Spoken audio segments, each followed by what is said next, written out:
It's debate night, but we're not in Milwaukee.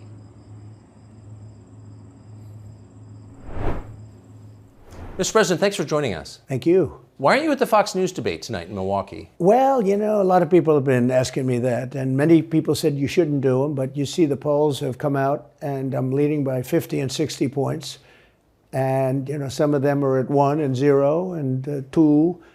And I'm saying, do I sit there for an hour or 2 hours, whatever it's going to be, and get harassed by people that shouldn't even be running for president? Should I be doing that?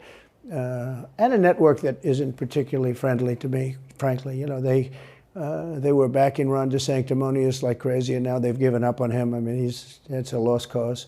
It reminded me very much of 2016. You know, in 2016, I went through the same stuff and had to fight them all the way, and then they became very friendly after I won, or just about when I was winning. But I just felt it would be more appropriate not to do the debate. I don't think it's right to do it. If you're leading by 50, 60, I have one poll, I'm leading by 70 points, and I'm saying, why am I doing it? And I'm going to have 8 people, 10 people, whoever made the debate, I don't know how many it is, but I'm going to have all these people screaming at me, shouting questions at me, all of which I love answering, I love doing, but it doesn't make sense to do them. So I've taken a pass, as you probably noticed. Well, I did. I'm grateful that you did. It's interesting, though, because you spent a lot of your career in television. Yeah. You had a top show in television on NBC. But you don't feel the need now running for president to do television, obviously. Do you think television is declining? Well, according to a poll that I guess we just saw, it just came out where it's down like 30, 35%, but I think they were referring to cable. I think cable's down because it's lost credibility. MSNBC, or as they say, MSDNC, is so bad. It's so wrong what they write and what they do and what they say. It's, you know, it's fake news, as I said. I think I came up with that term. I hope I did, because it's a good one. It's not tough enough anymore. It's corrupt news. You know, really what you do is call it corrupt news, but somehow that doesn't play as nicely. But it is corrupt news. So you have MSNBC and you have CNN, who's absolutely doing no ratings at all. I mean, they're dead. But they're doing none because they don't have credibility. They really don't have credibility. Fox is way down, as you know. And the good old days are long ago. I will say this, it could come back, but they just don't have a lot of credibility. Tucker, you know that perhaps better than anybody. I think it was a terrible move getting rid of you. You were #1 on television, and all of a sudden we're doing this interview, but we'll get bigger ratings using this crazy forum that you're using than probably the debate or competition. When you say there are people on stage who shouldn't be running for president, who do you mean? Well, I don't want to really use names, but it wouldn't matter too much. A guy like, I call him Ada Hutchinson. It's Asa, but I call him Ada. Why do you call him Ada? You know, I could tell you, but I don't want to get myself in a little trouble. But he's weak and pathetic, and he was, I never understood the guy, never knew him. He was the governor of Arkansas, not a very popular guy. I don't know how but that state is such a great state. The people are so incredible in that state, and they love me and I love them. How does this guy get elected governor of Arkansas? But he's nasty always, and has been. A guy like Chris Christie, the guy left with a 8%, think of it, 8% approval rating in New Jersey. Now he's running for president, and he runs solely on the basis, oh, let's get Trump. He's like a savage maniac. He's like a lunatic. And that's all he talks about. His poll numbers are very, very low. He's about 2%. What's he like? You know him well. No, I've been friendly with him over the years, but I couldn't give him a job because I just never trusted him very much. I was just never one of his people that really trusted him. I never gave him the job, and that's one of the reasons he feels so hurt and so betrayed. And I understand that. I really do. I understand it, but I never gave him. You know, he wanted to be different things. He was looking at different elements of the administration, and we decided. I decided I didn't want to do it, and now I'm glad I did, because you see. But you know, we had some great people. I had great people. We'll have even better people if we do this, because now I know Washington. Before I didn't know Washington, but guys like Bill Barr were terrible. I mean, they were, I would say, Bushies. I say that with respect to the Bush family, but they were Bushies, and it doesn't work out for us. It was clear, this is kind of far afield, but it was just interesting. I read Barr's account of his time. He wrote a book about it, right? His autobiography. And in it, he lies about Jeffrey Epstein's death. clearly lies. Do you think Epstein killed himself sincerely? I don't know. I will say that, he was a fixture in Palm Beach. Yeah. I don't know what Barr said about it either. I have no idea what he said. What did he say? He killed himself, probably? He said he killed himself and that they were going to do this investigation. They never did the investigation. It's never been public. Well, and they hid it. And why are they doing that? And clearly Barr knew. But why would Bill Barr be covering up the death of Jeffrey Epstein? Bill Barr didn't do an investigation on the election fraud either, okay? He said he did, and he pretended he did, but he didn't. McSwain, the U.S. attorney in Pennsylvania, Philadelphia, said Barr just wouldn't let him do it. It was crazy. Barr became so petrified, so frightened of being impeached. They were going to impeach him. I don't know if you remember it. Yeah. It's not a big moment in history. But they said, we're going to impeach. They play a much rougher game, the left, the lunatics. And they were going to impeach Bill Barr, and he was petrified. Now, how do you not get impeached? Don't do any of this stuff. But he didn't do the job there. I don't know what he did with Epstein, but possibly he didn't. Do you think it's possible that Epstein was killed? Oh, sure, it's possible. I mean, I don't really believe. I think he probably committed suicide. He had a life with, beautiful homes and beautiful everything, and he all of a sudden he's incarcerated and not doing very well. I would say that he did, but there are those people. There are many people. I think you're one of them, right? But a lot of people think that he was killed. He knew a lot on a lot of people. He was killed. You think so? I think the closer you look, I'm not a conspiracy person at all. I believe everything I hear. But yeah, the closer you look into it, I mean, the Attorney General of the United States, your Attorney General, clearly lied about the Epstein death. Yeah, and he was. Why? He was certainly. It wasn't well done. They had no cameras. They had no anything. Everybody was sleeping, and a case could be made. Look, I'm not going to get involved in it, but I can tell you, a case could be made either way. But it certainly wasn't the most well-run place. So the reason I'm asking you is I'm looking at the trajectory since 2015 when you got into politics, for real, and then won. It started with protests against you, massive protests, right. Organized protests by the left, and then it moved to impeachment twice, right? And now indictment. I mean, the next stage is violence. Are you worried that they're going to try and kill you? Why wouldn't they try and kill you, honestly?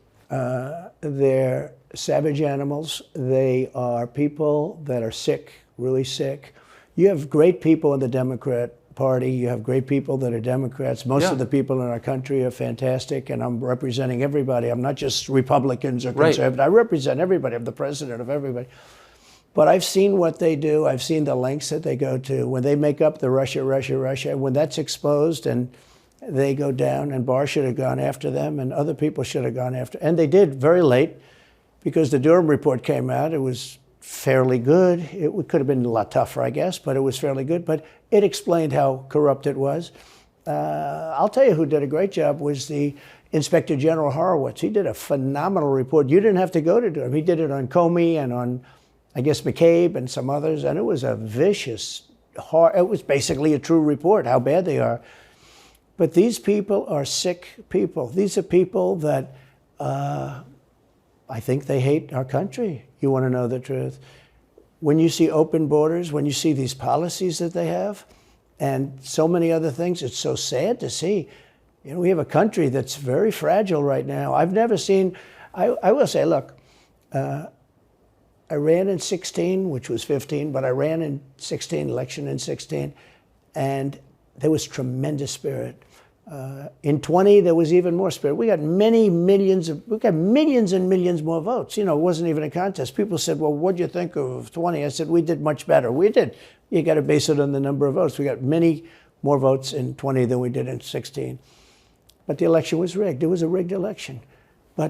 And with COVID, they used COVID to cheat in a lot of different things, and we have so much on it. It's like so easy. But we had judges that didn't want to look. We had people didn't want to get involved. They called you, he's a conspiracy theorist if you say anything about the election. But I have never seen spirit like there is right now. Even coming down here, just the people on the road that are just absolutely going crazy. And the reason is, I think they like me, and I know they love my policies. I hope they like me too. A lot of people say they don't like me, but they like my policies. I think they like me. But I have never seen spirit like it is right now. And the reason is because crooked Joe Biden is so bad. He's the worst president in the history of our country. I don't think he's going to make it to the gate, but you never know. But he's a corrupt person, so corrupt that I took the name off Hillary. I don't do two people at one time. I took the crooked Hillary and I retired the name. That was a good day for her. I bet she was very happy. And I used it for Joe because it's crooked Joe. But Joe is really... But you don't think he's going to make it to November of 24? Well, I think he's worse mentally than he is physically. And physically, he's not exactly a triathlete or any kind of an athlete. You look at him, he can't walk to the helicopter. He walks, he can't lift his feet out of the grass. It's only 2 inches at the White House, right? That's not a lot. But you watch him, and it looks like he's walking on toothpicks. So, and then you see him on the beach where he can't lift a chair. Those chairs are meant to be light, right? They're like 2 ounces. Yeah. You lift them up. He can't lift the chair. He can't walk to the chair. And I don't know what they're doing with the beach. This beach is seeming to play a big role, but they love pictures of him on the beach. I think he looks terrible on the beach. He looks terrible on the beach. Skinny legs. Well, he can't walk through the sand. Sand is not that easy to walk through, but when he walks through it, he can't walk through the sand. And there's somebody in there that thinks he looks fabulous at the beach. I think he looks horrible at the beach. Plus, the beach doesn't represent what a president's supposed to be doing. You're supposed to be working. You're supposed to be getting us out of that horrible, horrible war that we're very much involved in with Russia and Ukraine. You could do that. You could do that very easily. I believe you could do that I don't believe he could do it because he's just incompetent. But that's a war that should end immediately, not because of one side or the other, because hundreds of thousands of people are being killed. Can you imagine you're in an apartment house and rockets are going into that building and blowing it up and knocking it down? And why should anybody, human beings, these are human, whether they're Russian or Ukrainian or whatever they are, it's got to be stopped. And it can be stopped very easily. It would have never started. If I were president, it would have never started. So back to Biden, I'm interested. So you think he's failing? He obviously is failing. I think it's clear to everybody. But that would make Kamala Harris the candidate? Well, not really. I mean, I guess they'd have maybe a free-for-all. A lot of people say she has to remain for certain reasons the candidate. She has to. I don't think that's true, actually. I don't think that other people would stand for it. She has some bad moments. Her moments are almost as bad as his. I think his are worse, actually. Yeah. But she seems pretty senile, too. She speaks in rhyme. It's weird. It's weird. But she has bad moments. And in rhyme? What do you... Well, the way she talks, the bus will go here and then the bus will go there because that's what buses do. And it's weird. The whole thing is weird. This is not a president of the United States future. And I think they probably have some kind of a primary and other people will get involved. Newsom, right? Could be. I mean, I always got along well with him, believe it or not. But could be him, could be somebody else. He's got a big load on his shoulders because you look at California, what's happened.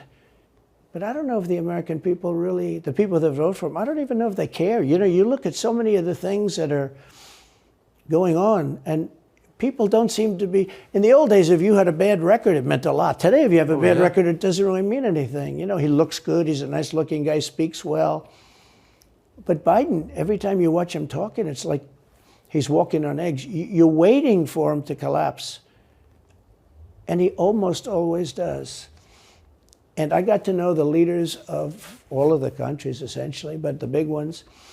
And the bigger, the tougher the leader. It's like sort of, I guess maybe that's the way it's supposed to be. But I got to know President Xi of China and Putin and Kim Jong-un, North Korea. Did a great job with North Korea, kept us out of a nuclear war. We would have 40,000 dead soldiers right now. They'd drop a nuke right on top of the military base. But we have 40,000 soldiers over there. And I did great. I got along with him great. That's a positive. The press said, he said nice things about Kim Jong-un. I also said horrible things at the beginning. Horrible enough that he wanted to talk. And we talked, and we met in Singapore. We met actually twice. And we had unbelievable meetings. I know him very well. We were in great shape with him.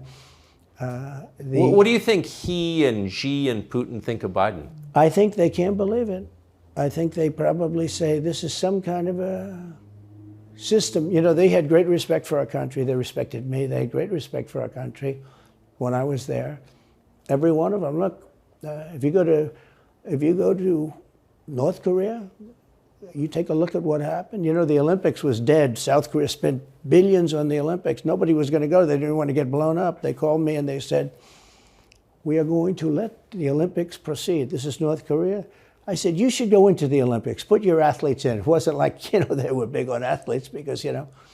Famine. But they went in and they actually participated. And within about 2 days, the entire thing was sold out. And if it wasn't me, that would have never happened. But I got along very well with him, and that's a positive thing. He does have massive nuclear power, by the way.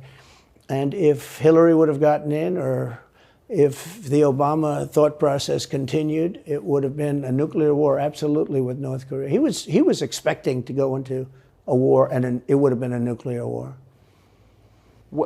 So do you think the rest of the world looks on at Biden and thinks someone else has got to be running the government? Well, somebody else has to be.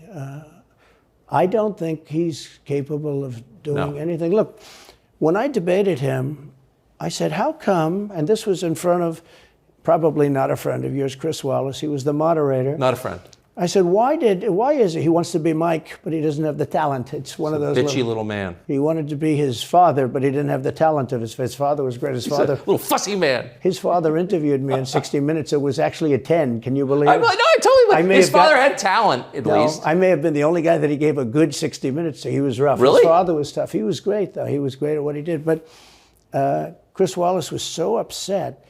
He was guarding this guy who wouldn't do a show, by the way. You know, he wouldn't do. I figured. I didn't mind Chris Wallace because Biden wouldn't do a show. And it was very obvious. You know, he kept asking him and asking, but he wouldn't do the show. So I figured he's got to like me. But he came from a different planet. But remember when I asked the question, why is it that the mayor of Moscow's wife is allowed to give you $3.5 million? Don't forget, that was brought up. Now it's brought up all the time. But that was brought up by me long before anyone ever heard of it. I said, the mayor of Moscow's wife giving you $3.5 million. What did you do to deserve $3.5 million? To Biden. And Chris Wallace said, this has nothing to do with the debate. I mean, he got in the way of the question. No, it was crazy. And I said, well, wait a minute. He got $3.5 million from the mayor of Moscow's wife. Now, people forget that, but if you go back and take a look, you will see.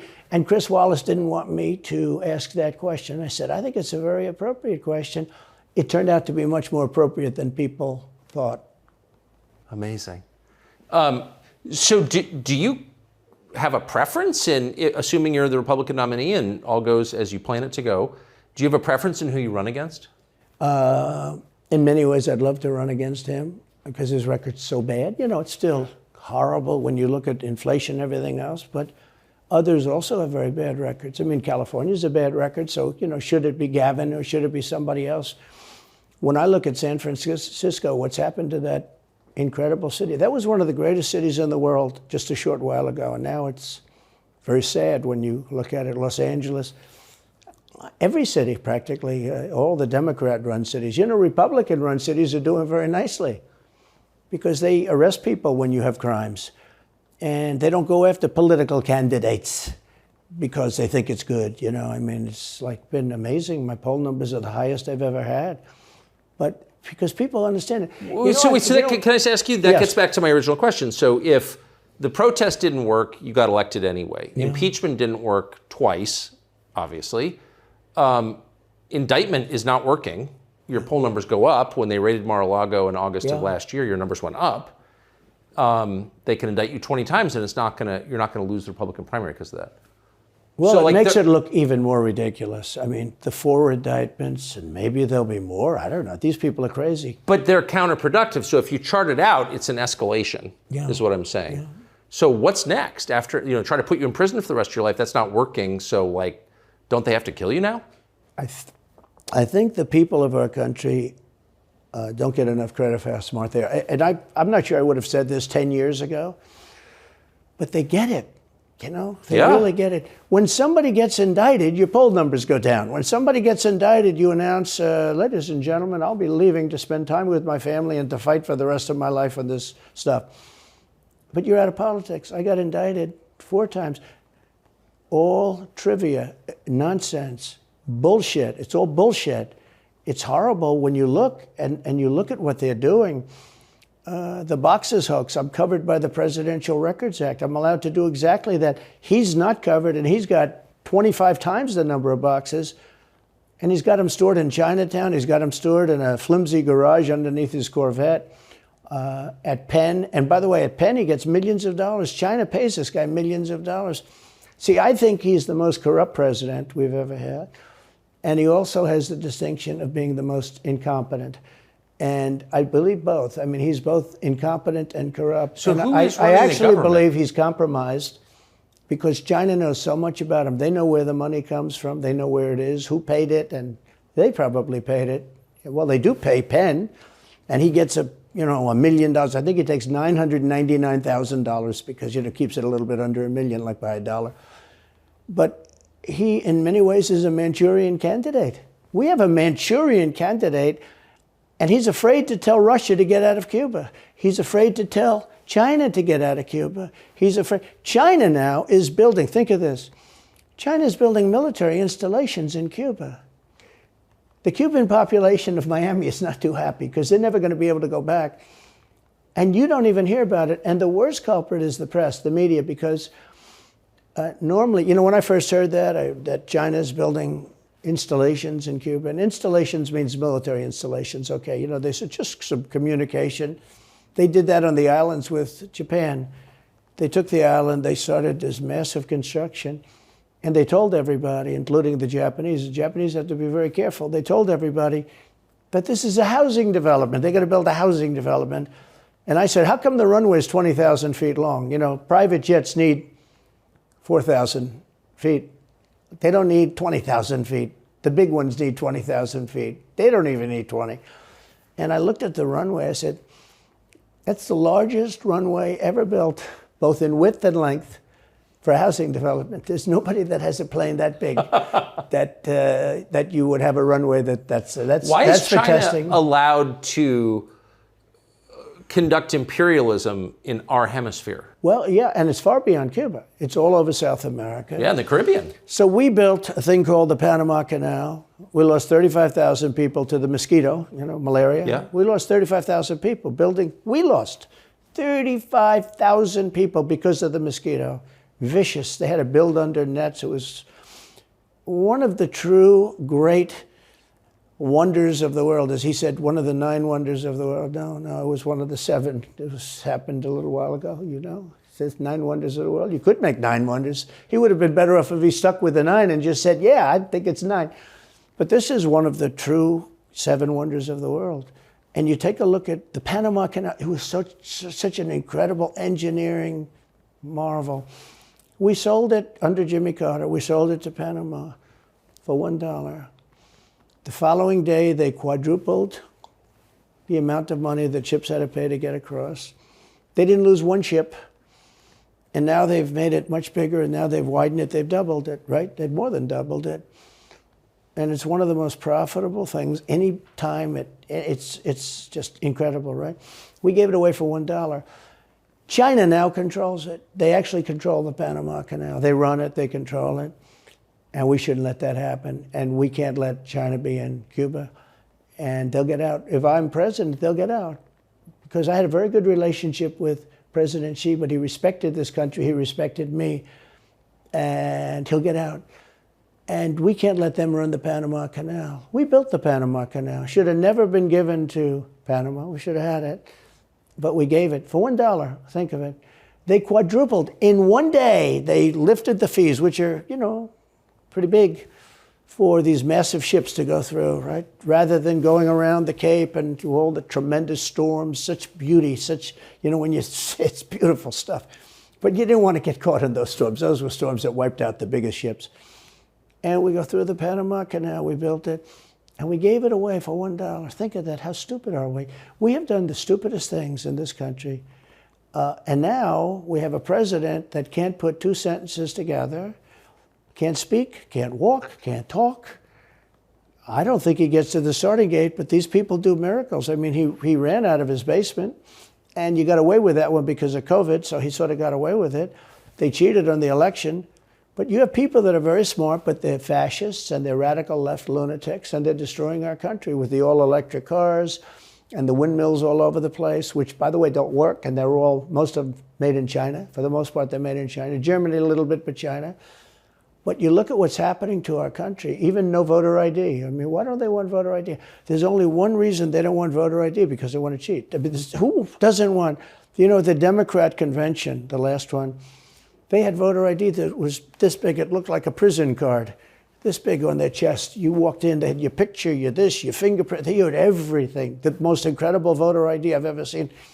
That was to get into the Democrat National Convention. But to get in to vote, if you buy groceries, if you buy practically anything now, you have ID on a card, credit cards or otherwise.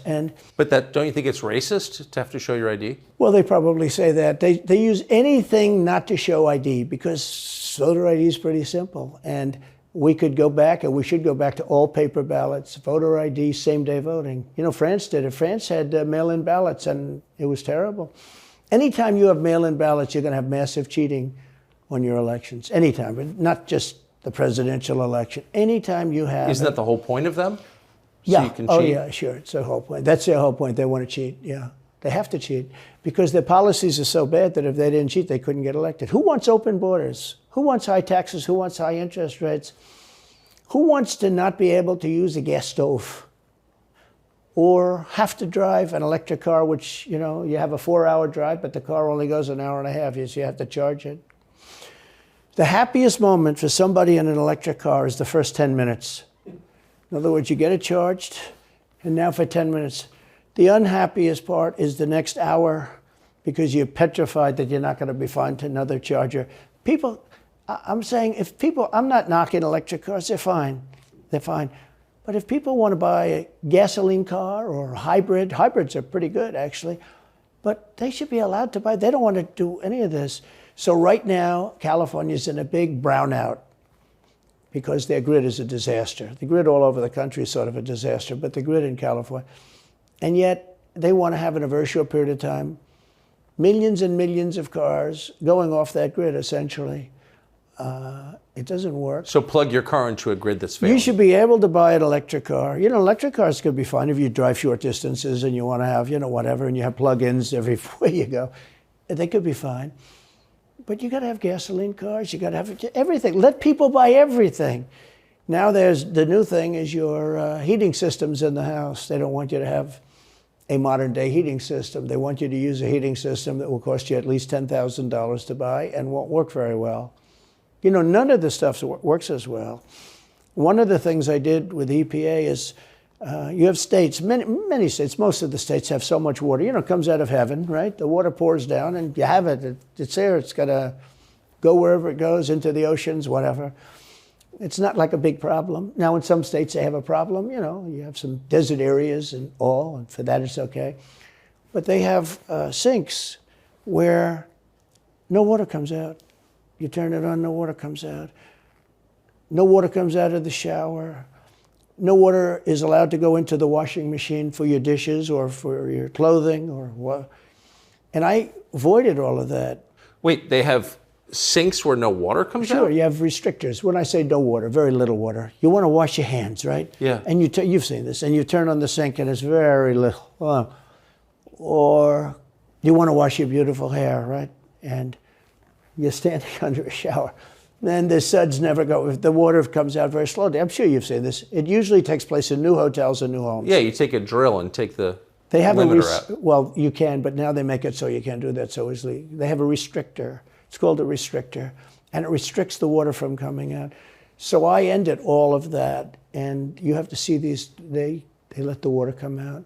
You know what people do? They wash their hands like 5 times longer, or in the washing machine, they'll press for their, let's say the dishwasher, they'll press it, then they'll press it about 7 or 8 times. Yeah. They'll end up using more water, and it still won't be very good.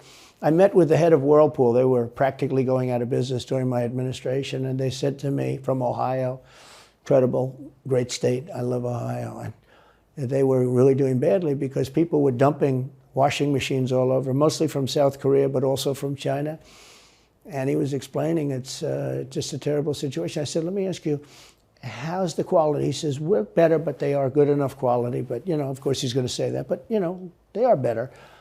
He said, but they don't allow us. They're dumping these machines. They're cutting us in half. They're killing us. And on top of it, the government won't let us use water in our machines. I mean, he shows me like a quarter of a bottle of water. That's supposed to be washing clothing.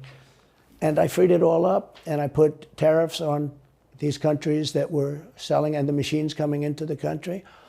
And that company went from all the washing machine companies, they make washing machines, they make dryers, they make all of the different machines that do this kind of work, including dishwashers.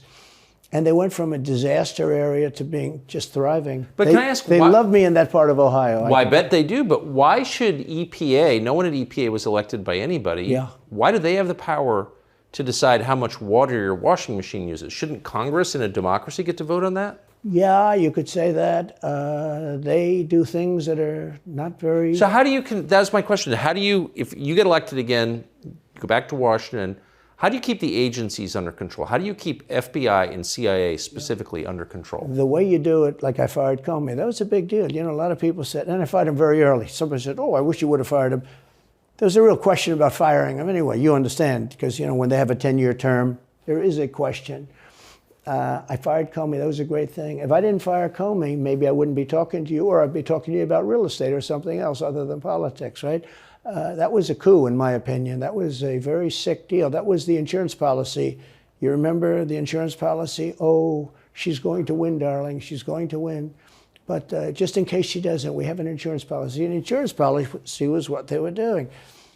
And we caught them with that. That was a very important tweet or whatever it was, text. It was a big deal. That was a big deal. The insurance policy.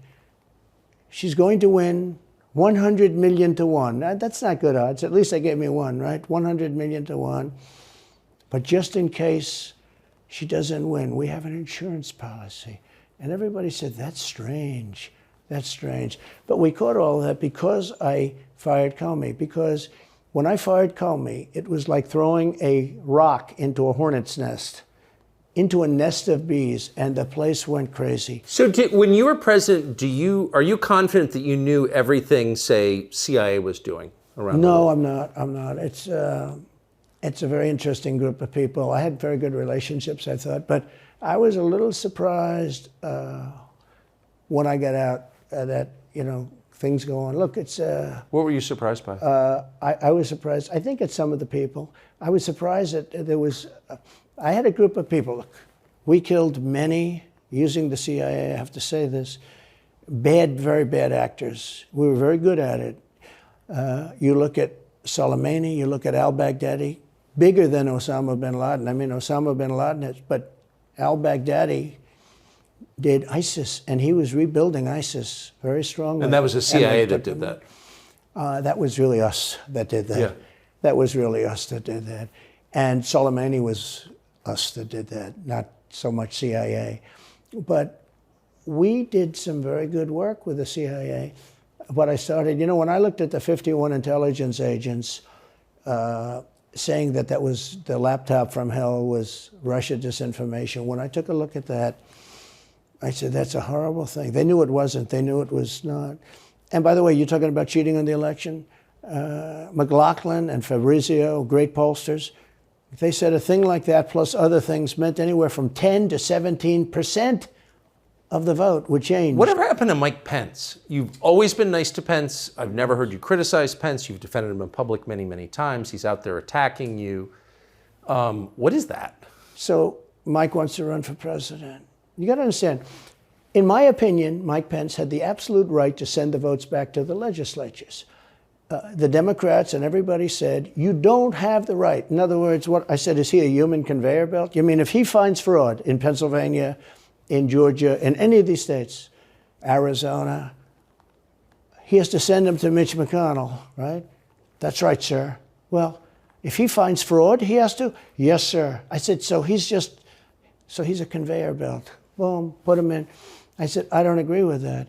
And we had some lawyers, not all, we had some lawyers that said, no, you do have the right to send them back to the legislatures to be rechecked. Because if you looked at what went on in Wisconsin, who, by the way, now agree with me, Wisconsin has been virtually, other than the fact they're not allowed to do anything statutorily. But Wisconsin has been, I mean, what they found is incredible. I mean, we won Wisconsin. But Mike Pence had the right, in my opinion, to send him back. Do you ever talk to him now? No, I haven't spoken to him in a long time. I was very disappointed in him. I didn't want to do what Thomas Jefferson did. Thomas Jefferson, it was Georgia. And it was, hear ye, hear ye, the great state of Georgia is not capable or allowed to tabulate their votes. And Thomas Jefferson, who was the vice president, said, is Georgia sure that they cannot tabulate their votes? Georgia is sure. He didn't send them back and have them redo it.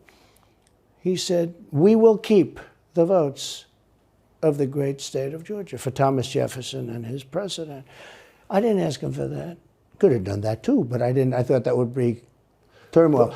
I asked him to send him back to his legislature, to the legislatures, you know, in Wisconsin, let's say. But why didn't he? I mean, you'd worked together for 4 years. You're the president. He's VP. You say you're aligned on everything. I think he got very bad advice. I really do. Now, let me tell you what happened. I sat there with a few people.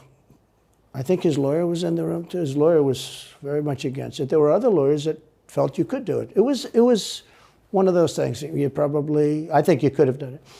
I think you can always do something if you see fraud or if you see problems.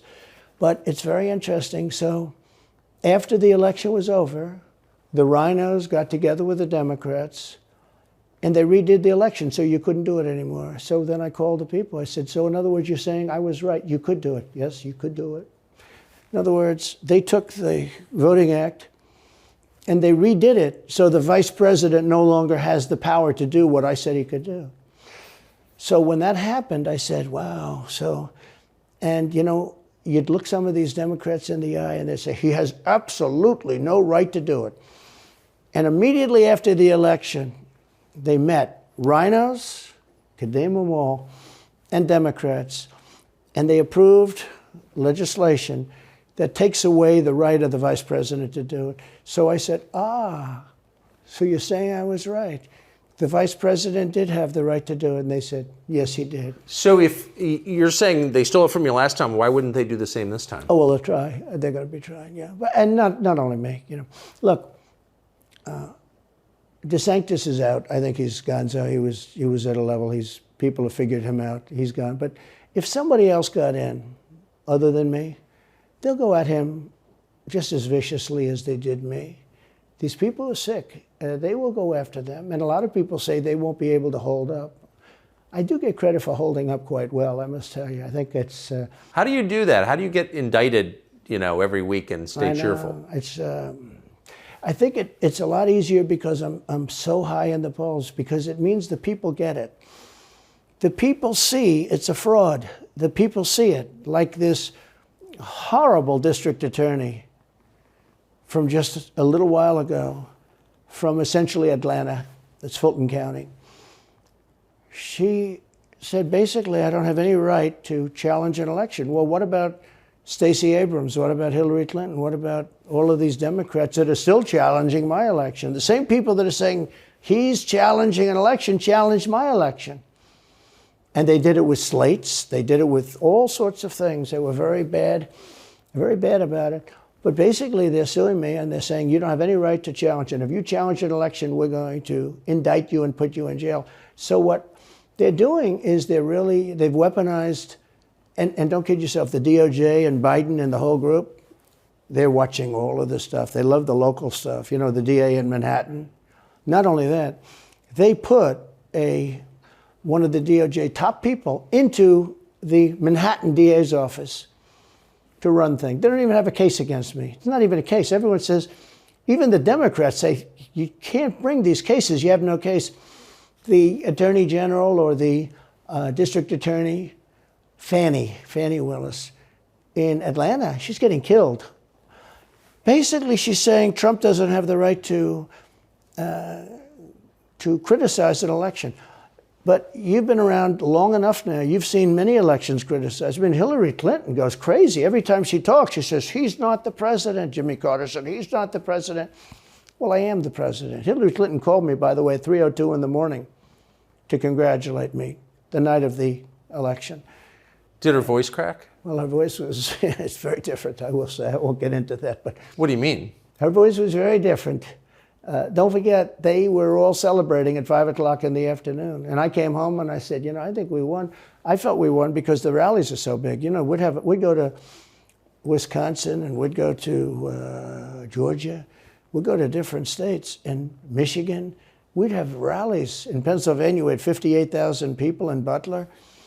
And I said, how are we losing this? How do you have a rally where you have from 50 to 100,000 people, many of them? I did 7 a day for a couple of days. That's a lot. That's a lot. These are big rallies, too. And I didn't hold back. I didn't say, let's make them let's do abbreviations, right? But they challenged the stuff. Yeah. Hillary called me up and conceded. Now, the word is that Obama said you have to do that.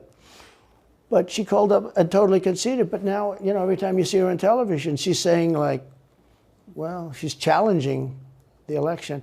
Do you think... So that would mean that she should be indicted, but that would mean also that Stacey Abrams in Georgia should be indicted, because she still thinks she won the election for governor. She still thinks that. She's never recanted. And do you think Stacey Abrams will be indicted for that? No, of course not. She won't be. The Democrats don't get indicted for things like that. They don't get impeached.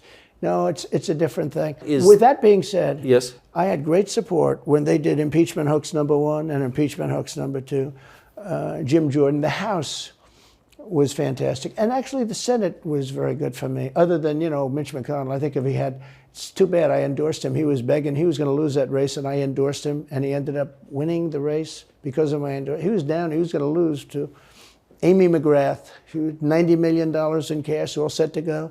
She was leading by 3. He was going down. I did him a favor, and then 3-4 months later, he really wanted to impeach me. He's a bad guy. But if you look at what's going on politically, it's so interesting. The level of loyalty is different in politics than it is in normal life, I will say. With that being said, I've had great loyalty also. But the House was fantastic. The Senate was very good. They overrode Mitch McConnell. Mitch McConnell, in my opinion, was trying to get senators to impeach me, especially for the second one. And on the first one, he acted very, very slow. He should have gone much faster.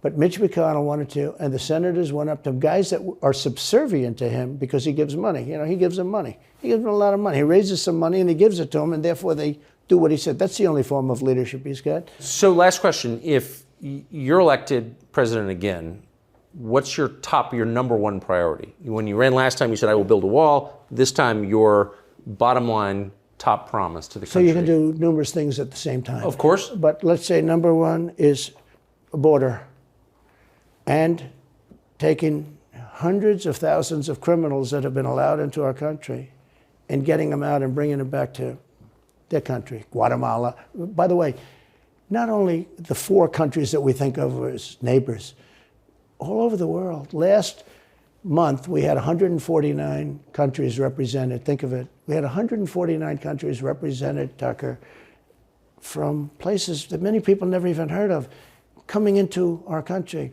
And they're coming in from mental institutions, and they're coming in from prisons. They're emptying out their prisons all over South America. They're emptying out their mental institutions. Terrorists are pouring into our country. We have no idea. I had the strongest border in the history of our country, and I built almost 500 miles of wall. They like to say, oh, was it less? No. I built 500 miles. In fact, if you check with the authorities on the border, we built almost 500 miles of wall. And I had another 200 that I was going to build. It's like water, it seeks. And we're going to build another 200. We built it. It was all set to go. All they had to do was install it. It would have taken 3 weeks. And that's when I found out. I said, I think these people actually want open borders. The first thing I would do would be, I would seal up the border good and tight, except for people that want to come in legally. Do you think we're moving towards civil war? There's tremendous passion and there's tremendous love. January 6th was a very interesting day because they don't report it properly. I believe it was the largest crowd I've ever spoken before. And some of the crowds I've spoken before. And like July 4th on the Mall. I think they had 1 million people there. But I think that the biggest crowd I've ever spoken before was on January 6th. And people that were in that crowd, a very, very small group of people, and we said patriotically and peacefully, peacefully and patriotically, right? Nobody ever says that. Go peacefully and patriotically. But people that were in that crowd that day, very small group of people, went down there, and then there are a lot of scenarios that we can talk about. But people in that crowd said it was the most beautiful day they've ever experienced. There was love in that crowd. There was love and unity. I have never seen such spirit and such passion and such love. And I've also never seen simultaneously and from the same people such hatred of what they've done to our country. So do you think it's possible that there's open conflict? We seem to be moving towards something. I don't know, because I don't know what it, I can say this. There's a level of passion that I've never seen. There's a level of hatred that I've never seen, and that's probably a bad combination. Donald Trump, thank you. Thank you very much. Very much. Thank you. That is a bad combination, by the way. Bad combination. Thank you.